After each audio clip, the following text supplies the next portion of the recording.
दोस्तों, बदकिस्मती उस दलदल की तरह होती है जिसमें इंसान एक बार फंस जाए तो जितना हाथ पैर मारता है उतना ही अंदर धंसता चला जाता है। एक पल के लिए लगता है कि शायद अब सब ठीक हो जाएगा, लेकिन गरीबी और मजबूरी का फंदा चूहेदानी के उस शिकंजे जैसा होता है जिससे जिंदा निकलना नामुमकिन है। आज की कहानी भी इसी बदनसीबी की है। कहानी की शुरुआत एक गरीब परिवार से होती है। अम्मा ने अभी अभी एक बच्चे को जन्म दिया था। घर में खाने को दाने नहीं थे और बच्चे की देख रेख भी जरूरी थी, इसलिए उसके पति सुंदर ने गांव के साहूकार से कुछ पैसे उधार लिए। लेकिन कहते हैं ना, गरीब की मजबूरी का फायदा हर कोई उठाना चाहता है। जब सुंदर तय समय पर पैसे नहीं लौटा पाया तो साहूकार की नीयत खराब हो गई। उसने कर्ज वसूलने का एक घिनौना तरीका सोचा। एक दिन अम्मा को घर में अकेला पाकर साहूकार ने उसके साथ जबरदस्ती करने की कोशिश की। वह उसे अपनी हवस का शिकार बनाकर कर्ज वसूलना चाहता था। लेकिन उस दिन शायद साहूकार की किस्मत खराब थी। अम्मा की चीख पुकार सुनकर सुंदर वहां पहुंच गया। अपनी पत्नी की हालत और साहूकार की नीयत देखकर सुंदर का खून खौल उठा। गुस्से में उसने न आव देखा न ताव। पास पड़ा एक भारी पत्थर उठाया और पूरी ताकत से साहूकार के सिर पर दे मारा। एक ही वार में वह बूढ़ा सूदखोर वहीं ढेर हो गया। अब सुंदर और अम्मा के सामने एक नई मुसीबत थी। गांव में रहना अब मुमकिन नहीं था। पकड़े जाते तो जिंदगी जेल में सड़ती। इसलिए रातों रात अपना बोरिया बिस्तर समेटा और भाग निकले। भागते भागते वे सपनों के शहर मुंबई आ पहुंचे। मुंबई एक ऐसा शहर जो किसी को भूखा नहीं सोने देता, बशर्ते आपकी किस्मत साथ दे। लेकिन अगर तकदीर ही फूटी हो तो यह शहर भी पत्थर दिल बन जाता है। एक रात भूख से बेहाल होकर सुंदर स्टेशन पर खड़ी मालगाड़ी से अनाज चोरी करने की कोशिश कर रहा था। उसे लगा शायद कुछ खाने को मिल जाए, लेकिन वहां मौजूद गार्ड की नजर उस पर पड़ गई। एक तेज आवाज गूंजी और सुंदर वहीं ढेर हो गया। अब उस अनजान और भीड़ भाड़ वाले शहर में अम्मा बिल्कुल अकेली रह गई थीं।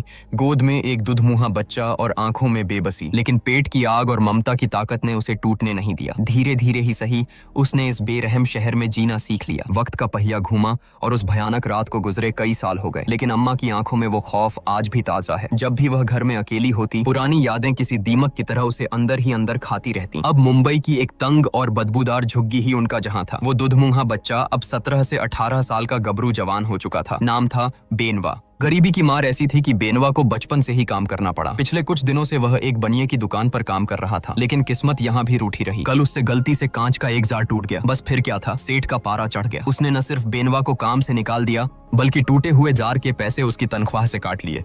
और इतने पर भी उसका मन नहीं भरा तो बेनवा के गाल पर एक जोरदार तमाचा जड़ दिया। झुग्गी में रहने वालों की यही कहानी है। कल का कोई ठिकाना नहीं, बस किसी तरह सांसें चल रही हैं। बेहतरी की कोई उम्मीद नहीं, बस अंधेरा है। लेकिन इस अंधेरे में एक चिंगारी भी थी।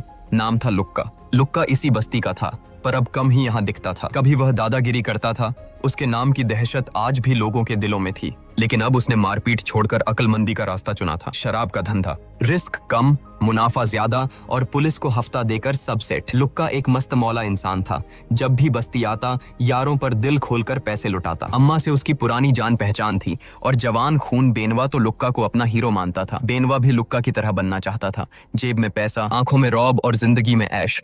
जब लुक्का को पता चला कि बनिए ने बेनवा के साथ क्या किया तो उसका खून खौल उठा। वह बेनवा को लेकर सीधा बनिए की दुकान पर जा पहुंचा। लुक्का ने अपनी कमर से चाकू निकाला और बनिए की गर्दन पर टिका दिया। उसकी आंखों में वो पुराना खूंखारपन देख बनिया कांप उठा। बनिया जानता था कि लुक्का वही है जिसे कुछ समय पहले उसकी दुकान में डकैती डालने के लिए पुलिस ने पकड़ा था। लुक्का क्या कर सकता है यह उसे बताने की जरूरत नहीं थी। डर के मारे बनिए ने न सिर्फ बेनवा की पूरी पगार दी, बल्कि उससे कहीं ज्यादा पैसे हर्जाने के तौर पर दिए। उस रात भंडारी के ढाबे पर दावत हुई। लुक्का की जेब नोटों से भरी थी। उसने बेनवा को भरपेट खाना खिलाया और जिंदगी का एक अहम सबक दिया। तेरे को एक बात बोलता हूँ, जिंदगी में कभी चुप नहीं बैठने का, कभी चुप नहीं बैठने का, साला अपना हक मांग लेने का। बेनवा की आंखों में चमक थी। आज उसने पहली बार महसूस किया कि ताकत क्या होती है। लुक्का का असर बेनवा पर गहरा होता जा रहा था। जितने दिन लुक्का बस्ती में रहा, हर दिन बेनवा के लिए एक नया रोमांच था। एक रात तो लुक्का उसे शहर के कोठे पर भी ले गया, अनजाने में ही सही। लेकिन बेनवा अब उस रास्ते पर चल पड़ा था जहां वापसी का कोई निशान नहीं होता। जब लुक्का और बेनवा वापस बस्ती की ओर लौटे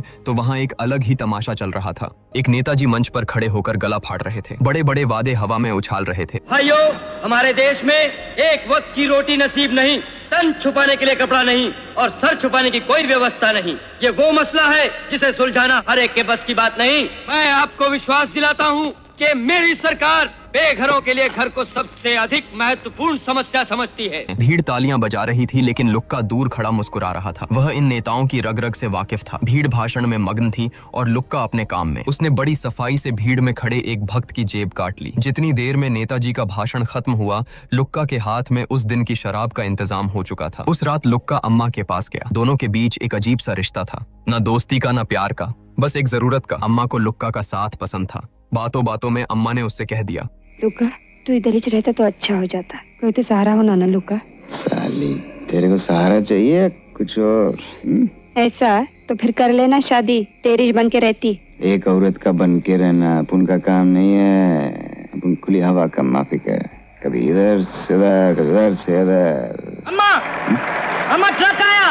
लुक्का तू भाग जा, जान उठ। काय को? मैं तेरे को बाद में बताती, उठना। यह इशारा था कि ट्रक ड्राइवर अन्ना आ रहा है। बस्ती में रहने के लिए एक औरत को किसी न किसी मर्द का सहारा चाहिए होता है, और आजकल अम्मा का सहारा अन्ना था। लुक्का जानता था कि अब उसका वहाँ कोई काम नहीं। अन्ना के अंदर घुसने से पहले ही लुक्का परछाई की तरह पिछले दरवाजे से गायब हो गया। अन्ना एक सीधा सादा ट्रक ड्राइवर, भारी शरीर लेकिन दिल मोम जैसा। वह अम्मा के लिए एक नई साड़ी लाया था। वह अम्मा का बहुत ख्याल रखता था, लेकिन उसकी नौकरी ऐसी थी कि पांव में चक्कर रहता, कभी इस शहर तो कभी उस शहर। अम्मा उसे चाहती थी, पर उसे अपनी फूटी किस्मत पर यकीन नहीं होता था। कहाँ गए थे इतने दिनों?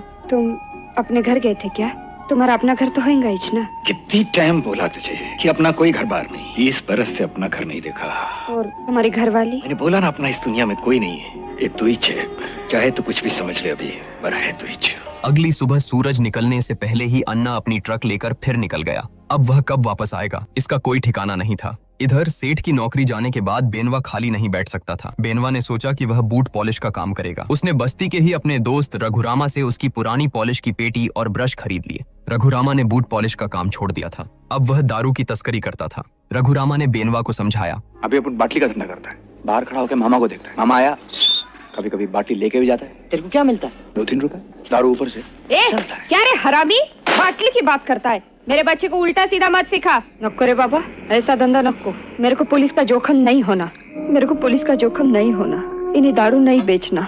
काम होना तो इज्जत का होना। खाना पीना तो चलता ही चेहरे। इसका पैसा मैं बचा को रखूंगी। किधर भी झोपड़ा बना को इसकी शादी करूंगी।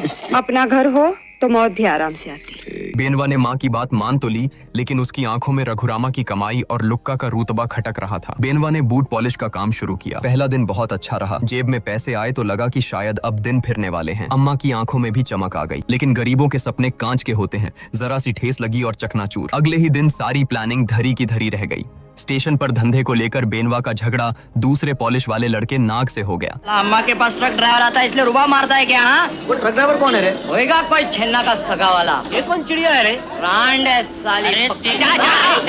पुलिस आई और डंडे मारकर दोनों को वहां से खदेड़ दिया। धंधा बंद, इज्जत नीलाम। गुस्से में बेनवा ने अपने दोस्तों एंटी और सुप्रिया को बता दिया कि नाग की बहन छैना धंधा करती है। बस फिर क्या था, दोस्तों के सिर पर हवस सवार हो गई। उन्होंने बेनवा की खूब जी हुजूरी की ताकि वह उन्हें छैना से मिलवा दे। रात को जब वे बस्ती में पहुंचे तो वहां सन्नाटा पसरा था। पता चला कि छैना के पिता की मौत हो गई है। किस्मत का खेल देखिए, जैसे बेनवा का बाप मरा था वैसे ही छैना का बाप भी आज अनाज के ट्रक से गेहूं चोरी करते वक्त पुलिस की लाठी का शिकार हो गया। घर में लाश पड़ी थी, मातम छाया था। लेकिन बेनवा के दोस्तों पर शराब का नशा और हवस इस कदर हावी थी कि उन्हें मौत का भी लिहाज नहीं था। वे शराबी जुबान में लड़खड़ाते हुए छैना की डिमांड करने लगे। यह देखकर बेनवा का जमीर जाग गया। उसे अपनी गलती का एहसास हुआ। तेरे को मालूम ना है उसका बाप मर गया? तो क्या हुआ? तू सारी को लेकर आ, हम सारी को चूस के रखते हैं। साला अपने को छेना बेच मांगता है। नशा हिरन हो गया और बात वहीं रफा दफा हो गई। अगली सुबह बस्ती में लुक्का वापस लौटा, लेकिन यह वो पुराना शेर जैसा लुक्का नहीं था। उसकी चाल लड़खड़ा रही थी, चेहरे का रंग उद्धा हुआ था। अय्याशी और गलत संगत का असर अब उसके शरीर पर दिखने लगा था। उसके पूरे शरीर और नाजुक अंगों पर फोड़े निकल आए थे। एक नामुराद और गंदी बीमारी ने उसे जकड़ लिया था। जो पैसे उसने शराब के धंधे से कमाए थे, अब वे सब डॉक्टरों और दवाइयों में पानी की तरह बह रहे थे। अम्मा को लगा कि लुक्का समझदार है, शायद वह बेनवा को सही रास्ता दिखाए।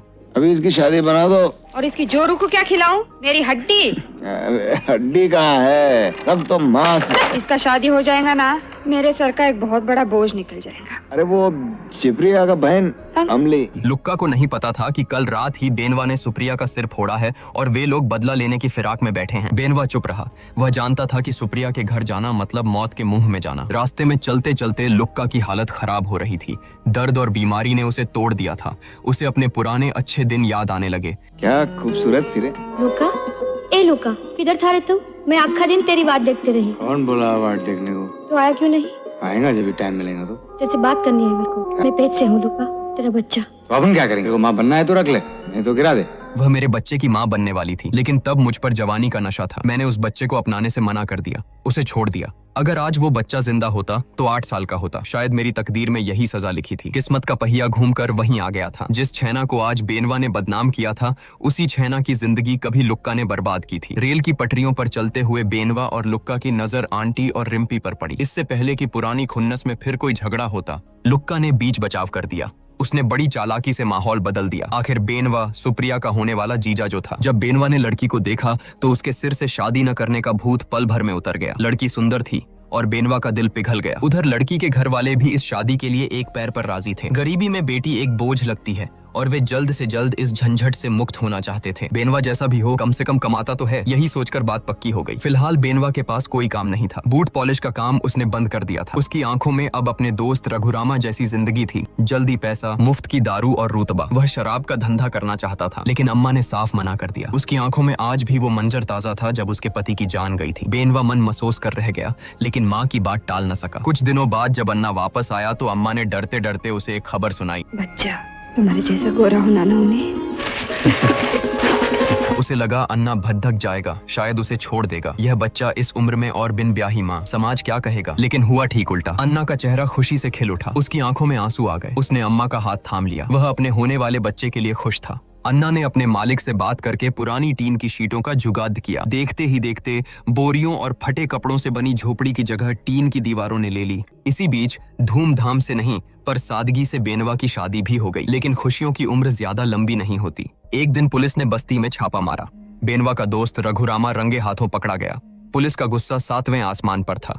उन्होंने बीमार और लाचार लुक्का को भी नहीं बख्शा, उसकी जमकर पिटाई कर दी। लुक्का का शरीर पहले ही बीमारियों का घर था, ऊपर से पुलिस की मार ने उसे अधमरा कर दिया। लेकिन उस दिन बस्ती की बदकिस्मती यहीं खत्म नहीं हुई। कचरे के ढेर में एक नवजात बच्चे की लाश मिली। किसी ने अपना पाप छुपाने के लिए उसे वहां फेंक दिया था। पुलिस आई तो एक भिखारी ने बिना सोचे समझे छैना का नाम ले लिया। पुलिस ने न जांच की न पूछा, बेचारी छैना को घसीटते हुए ले गए। किसी ने यह भी नहीं सोचा कि जो औरत गर्भवती थी ही नहीं, वह बच्चा कैसे जन सकती है। लेकिन कानून अंधा होता है और गरीबों के लिए तो बहरा भी। छैना जेल चली गई। शायद उसके लिए यह अच्छा ही था, क्योंकि बाहर की दुनिया भी उसके लिए नरक से कम नहीं थी। पुलिस की छापेमारी के बाद शराब का अड्डा पूरी तरह बंद हो गया। लुक्का का धंधा चौपट हो गया। अब उसके पास न ताकत थी न पैसा। जिस लुक्का के दम पर कभी पूरी बस्ती कांपती थी, आज उसके पास अपनी दवाई खरीदने तक के पैसे नहीं थे। वह अपनी ही झोपड़ी में पड़ा पड़ा सड़ रहा था, अपनी मौत का इंतजार कर रहा था।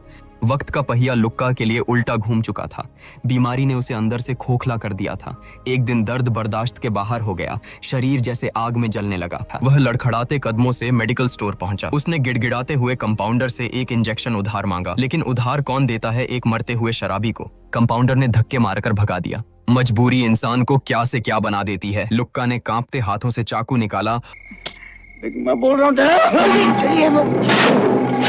लुक्का दवाइयां लेकर भागा, लेकिन कंपाउंडर ने पुलिस को खबर कर दी। पुलिस की सायरन गूंजी। लुक्का अपनी जान बचाने के लिए उसी जगह भागा जिसे वह अपना घर मानता था, अम्मा की झोपड़ी। वह वहां जाकर छिप गया, लेकिन पुलिस के कुत्ते सूंघते हुए वहां भी आ पहुंचे। उस समय बेनवा अपनी नई नवेली दुल्हन के साथ कमरे में था। अचानक पुलिस ने दरवाजा तोड़ दिया। अपनी पत्नी और घर की इज्जत पर पुलिस को चढ़ता देख बेनवा का खून खौल उठा।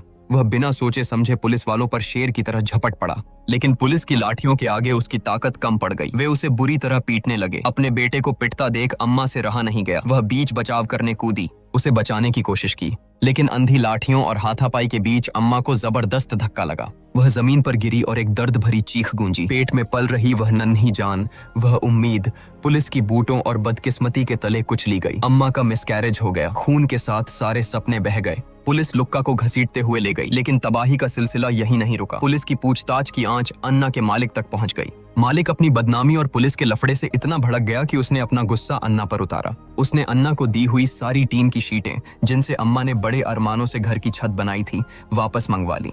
घर फिर से नंगा हो गया, दीवारें फिर से बोरियों की हो गईं। लेकिन अब छत होने या न होने का क्या मतलब? खबर आई है कि पूरी बस्ती पर बुलडोजर चलने वाला है। सरकार का फरमान है, गरीबों की ये गंदी झोपड़ियां हटाई जाएंगी। यहाँ अब अमीरों के लिए ऊंची इमारतें, आलीशान ऑफिस और शॉपिंग मॉल बनेंगे। विकास की इस आंधी में गरीबों के आशियाने तिनके की तरह उड़ने वाले हैं। गांव वालों का यहाँ अब कोई काम नहीं। उन्हें फिर से अपना बोरिया बिस्तर उठाना होगा और किसी नई जगह, किसी नए नरक की तलाश में निकलना होगा। दोस्तों, इस कहानी को देखने के बाद मेरा आपसे एक ही सवाल है, इंसान बुरा होता है या उसके हालात? क्या बेनवा और लुक्का जैसे लोग अपराधी पैदा होते हैं, या फिर हमारी समाज और गरीबी उन्हें अपराधी बनने पर मजबूर कर देती है? अपनी राय कमेंट में जरूर बताएं और इसी तरह की फिल्मों का एक्सप्लेनेशन देखते रहने के लिए हमारे चैनल झटपट बॉलीवुड को जरूर सब्सक्राइब करें।